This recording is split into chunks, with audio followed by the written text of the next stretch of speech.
Bom, no vídeo de hoje quero falar aqui sobre o Lucas Silva, o jogador vai ser anunciado pelo Cruzeiro. Quero trazer aqui as últimas atualizações envolvendo a negociação entre o Cruzeiro e o volante, que assim, só adiantando para vocês, o esforço que o Lucas Silva fez para voltar ao Cruzeiro foi fundamental para essa negociação acontecer, até porque nem era uma das prioridades do Cruzeiro esse setor em específico que o Lucas Silva chega para jogar no atual elenco do Cruzeiro. Quero trazer aqui então um pouco mais de detalhes, assinatura de contrato, será que vai até quando? Enfim, quero comentar com vocês. Além disso, o Pedro Martins deu uma entrevista bem interessante ao Gabriel Duarte do Globoesporte.com, falando sobre as expectativas do Cruzeiro no mercado. Achei interessante também trazer algumas partes dessa entrevista do Pedro aqui para vocês. E será que podemos esperar mais quantos reforços dessa janela que promete ser bem agitada? Só antes de começarmos, aproveite aqui para deixar seu like, também se inscrever em nosso canal. Eu me chamo Gustavo, esse aqui é o canal Cruzeiro News. Contei com a ajuda de vocês então para chegarmos a essa meta aqui no YouTube, que é de 40 mil inscritos. Então quem puder deixar seu like, se inscrever, compartilhar, sem dúvidas me ajuda bastante. Tá aqui também nosso canal de cortes do Cruzeiro News. Estamos quase chegando aí a 2 mil inscritos por lá. Então quem puder se inscrever ajuda bastante, até porque lá eu posto os trechos mais curtos. Igual esse vídeo aqui vai ter 15 minutos. Lá esse vídeo coloca as partes mais curtas, né, de alguns 3, 2, 4 minutos no máximo. E é bom ter um canal reserva aqui no YouTube. Qualquer coisa vocês podem me encontrar por lá. Então todo mundo que acompanha aqui com frequência, gosta do canal, pelo amor de Deus, clica aqui nesse card que apareceu ou no link na descrição, ou pesquisa aí, ó, cortes do Cruzeiro News, e se inscreve no nosso canal reserva. Tem uma logo igual essa aqui, só que com uma raposa laranja no meio.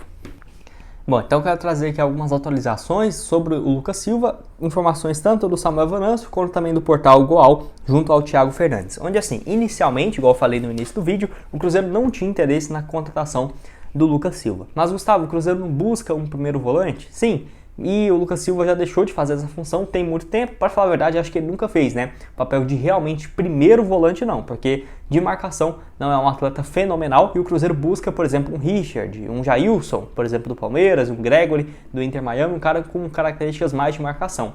Porém, o esforço que o Lucas Silva fez para voltar ao Cruzeiro animou, inclusive, o Ronaldo, né? De acordo com o Thiago Fernandes, porque ele abriu mão de um valor que tinha a receber da equipe do Grêmio daqui para o final do ano, e como essa transferência vai ser de graça, aí o Cruzeiro teve mais interesse. O Curitiba era outro time da Série A que estava até com conversas com o Lucas Silva, possivelmente seria o destino do jogador, e assim, eu fiquei surpreso em relação a isso, foi o seguinte, será que, por exemplo, o Lucas Silva tinha um valor a receber do Grêmio daqui para o final do contrato? Não sei se ele poderia rescindir e ainda ficar com um valor, e ele abriu mão desse valor que o Grêmio teria que pagá-lo, por exemplo, de alguma forma, para ele vir de graça para o Cruzeiro, ou porque, por exemplo, o Curitiba poderia, né, oferecer alguns milhões, não sei, para o Grêmio para ter essa liberação, e o Cruzeiro, o Lucas Silva fez um esforço para ser de graça para o Cruzeiro, e ele abrindo mão de um valor que teria a receber possivelmente da equipe gaúcha. Não ficou claro essa informação, mas pelas palavras deu a entender isso, né, que o Grêmio pediria uma compensação financeira, mas possivelmente o Lucas Silva teria um valor a receber da equipe gaúcha, seja daqui até para o final do contrato, e ele abriu mão desse valor, então, para retornar ao Cruzeiro, e a Raposa, então, tem esse interesse. Não acho que ele tenha um salário baixo, de acordo com o Jorge Nicola, os valores dele eram próximos dos 500 mil, que eu nem acho um valor exagerado, lá no Grêmio, né, se fosse agora eu acho que sim, porque ele chega em 2020, né, pro Grêmio, saindo de graça do Cruzeiro e tal, então viveu uma fase boa realmente pelo Grêmio, nem acho que era um valor exagerado, mas para vir pro Cruzeiro vai ter que se adequar à nova realidade do Cruzeiro, que é um teto de 300 mil, no máximo 350, vamos esperar, se tiver mais atualizações sobre salários eu trago aqui para vocês, até porque agora não temos nada de oficial, estou apenas aqui especulando, nada de concreto ainda. Porém, tem conversas avançadas, a expectativa é de que no decorrer dessa semana ele já chegue a Belo Horizonte, no máximo hoje na terça, quarta ou quinta, para realizar os exames médicos e assinar um contrato, possivelmente deve ser 2 temporadas, tá? Por que você fala isso, Gustavo? Porque geralmente o jogador, para fazer todo esse esforço, acho difícil ele aceitar um contrato só até o final do próximo ano. Tudo bem que tem 6 meses ainda decorrentes, mas eu acho que vai ser no mínimo até julho de 2025, né? Contrato de 2 anos, 23, 24 e 25, julho de 2025, até o final de 2025, que seria 2 anos e meio. Ficaria muito surpreso mesmo se fosse um contrato só de 1 ano e meio, no caso até dezembro, por exemplo, de 2024, que seria o mais ideal, porém, pela forma que ele fez todo o esforço, jogador de 30 anos ainda, acho que vai pedir um contrato maior para ter esse benefício, né, e assinar com o Cruzeiro. Jogador de 30 anos, revelado aqui na Raposa, chegou a ser vendido para o Real Madrid, viveu uma fase muito boa, né, pelo Cruzeiro, quando foi bicampeão brasileiro, 2013 e 2014 ele jogou naquele período mais de 76 5 jogos, 3 gols e 6 assistências. Foi para o Real Madrid, vendido, se eu não me engano, foi 35 milhões de reais. 9 jogos ele jogou pelo Real Madrid, não dá para dizer que não jogou com a camisa do Real. E assim, o Real Madrid tinha muitos jogadores na época por meio de campo. Além do Casemiro, já tinha chegado, do Kroos, do Modric, ainda tinha o Kovacic, que na época, se eu não estiver enganado, não sei se era o Ancelotti que era o treinador, mas deu muito mais oportunidades para o Kovacic do que para o Lucas Silva, que eram os dois jogadores nessa função para o Real Madrid. Foi emprestado ao Olympique de Marseille lá na temporada seguinte, 2015-2016, onde foi bem, 32 jogos pelo Olympique de Marseille. Teve problemas com se não me engano, o presidente, o diretor do Olympique, e logo depois acabou sendo emprestado novamente pelo Real Madrid para o Cruzeiro, onde ficou 2 anos e meio, conquistando 2 Copas do Brasil, 2 Campeonatos Mineiros entre 2018 e 2019 e a Copa do Brasil 2017 e 2018. Jogou muito, tá? Nessa última passagem pro Cruzeiro, não tem nem o que falar, nada. Jogou muito bem. 2018, 44 jogos, 1 gol e 2 assistências. 2017, 1 gol, 2 passes em 36 partidas. Com certeza ele teria espaço no futebol europeu, mas optou por voltar ao futebol brasileiro depois de ter jogado apenas 41 jogos no solo europeu, 9 pelo Real Madrid e 32 pelo Olympique de Marseille. Poderia ter continuado na França, na Itália. Acho que um jogador que tem características bem parecidas de alguns times italianos, para falar bem a verdade. Com certeza poderia ter seguido por lá. Não acho errado ter voltado para o Brasil. Pelo menos foi ídolo aí do Cruzeiro nesse período. Jogou pelo Grêmio também, que sai um pouco queimado, mas vale lembrar que o Lucas Silva jogava muito, muito bem mesmo pelo Grêmio até pouco tempo atrás, até 2021, quando o time foi rebaixado. Ele sai do Cruzeiro antes do barco pegar fogo lá em 2019. Ele tinha contrato só até junho de 2019, acaba o vínculo, ele não renova. Naquele ano, 18 partidas e 2 assistências.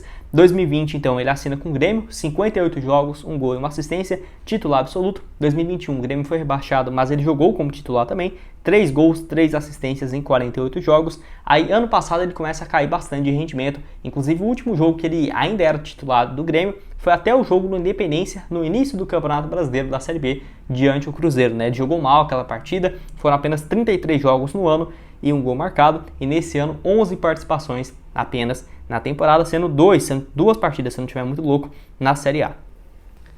Bom, deixei aqui também o mapa de movimentação dele junto ao SofaScore, nota média do último Brasileirão que ele jogou com frequência de 2021. Nota de 7.4, muito boa.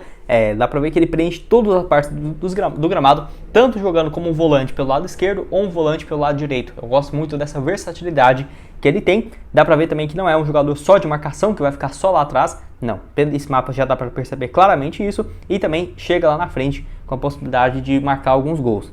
No último Campeonato Brasileiro de 2021, 25 jogos, 20 como titular, marcou 2 gols e também 2 assistências. Foi um dos poucos que se salvaram daquele rebaixamento do Grêmio na temporada de 2021. Quero saber a sua opinião então. O que você acha do Lucas Silva? Gosta dessa contratação? Não gosta?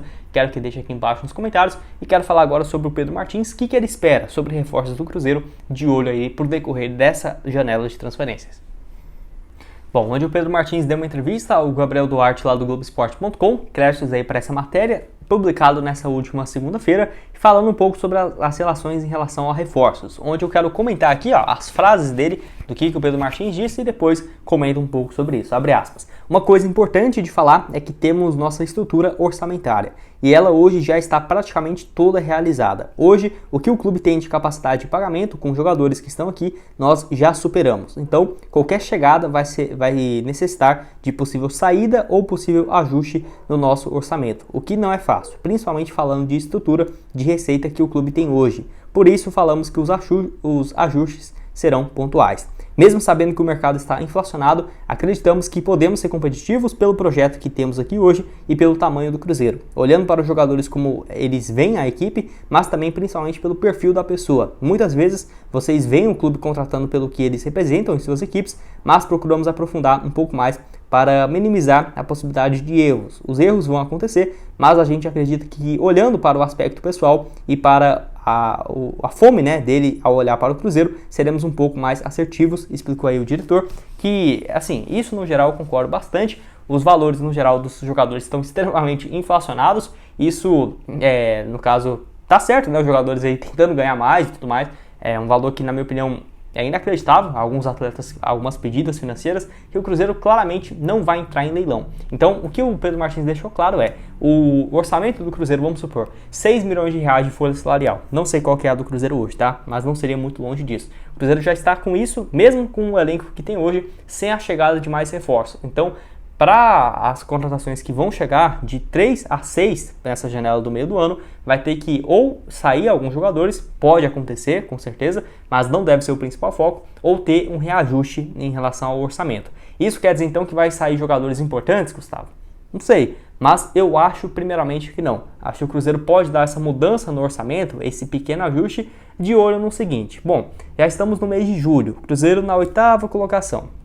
Pode ter uma avaliação de risco muito menor para contratar um Lucas Silva, por exemplo, com um contrato de 1 ano, ou 2 anos, 3, para, por exemplo, ano que vem o Cruzeiro ter um pouco mais de certeza que vai estar na Série A, do que se o Cruzeiro tivesse na 19ª colocação, o que iria fazer? O contrato todos teriam que ser curtos, porque se a bomba explodir, o Cruzeiro pro ano que vem cairia 50% de receita jogando uma segunda divisão. Então, com certeza, essa questão de reajuste pode passar pela expectativa do Cruzeiro de não estar brigando realmente lá na parte de baixo, apesar de que esse é o nosso objetivo, simplesmente se manter na primeira divisão e quem sabe já de olho em alguma receita que vai ter pro longo prazo, não buscar contratações para esse ano. Nossa, Gustavo, mas que viagem, como assim? Não faz nem sentido.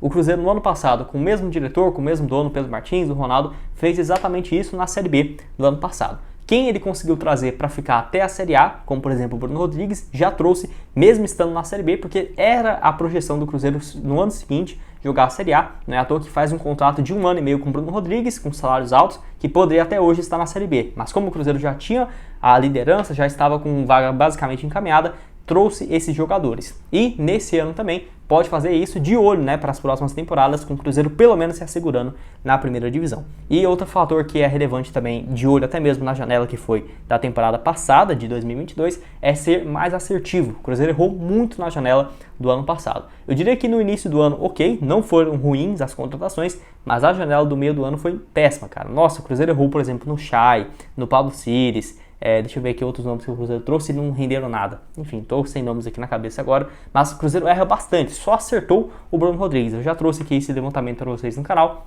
Estou surpreso como que eu não lembrei de ninguém de cabeça aqui agora, mas você deve saber com certeza outros que o Cruzeiro trouxe no meio do ano. Lincoln, por exemplo, que veio do futebol japonês e que não conseguiu dar conta do recado. Então o Pedro Martins deixou claro que esse não deve ser o Cruzeiro nessa janela, buscando peças que cheguem com aquela total certeza, né, de que vai dar certo. É óbvio, né, todo mundo que o Cruzeiro contrata tem essa expectativa.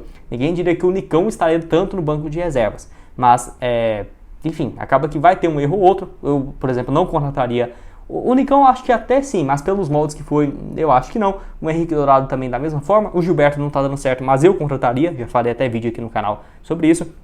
Então acho que nessa parte que deu para entender e explicar um pouco bem, um pouco mais fácil aqui, qual foi essa fala do Pedro Martins. Além disso, ele falou também sobre reforços e disse o seguinte, sobre nomes internacionais e se o Cruzeiro já está com, no caso, projeções de contratar esses jogadores vindo do exterior, como por exemplo aqui da América do Sul, abre aspas. Não necessariamente a gente tem uma equipe de análise de mercado que se aprofunda em diversas possibilidades. Às vezes vocês veem o nome que o Cruzeiro não fez proposta, mas ligou para entender o cenário. Possivelmente o caso do Léo Godoy, tá? Algumas vezes isso acaba se transformando em rumor sobre a possibilidade de o jogador vir. A gente olha para o mercado nacional, mas também o internacional. Temos especialistas em cada uma dessas áreas. Disse aí o Pedro Martins, então, que o Cruzeiro deve sim buscar alguns nomes no mercado internacional. Se você quiser ver, eu já trouxe aqui um vídeo recente falando sobre jogadores que basicamente foram especulados no Cruzeiro, no mercado sul-americano, outros vídeos falando sobre possibilidade de reforços da América do Sul, que eu vou deixar aqui aparecendo na tela para vocês. Não esqueça de deixar seu like aqui embaixo também, se inscrever no nosso canal, ajudar a gente a chegar a essa meta de 40 mil inscritos.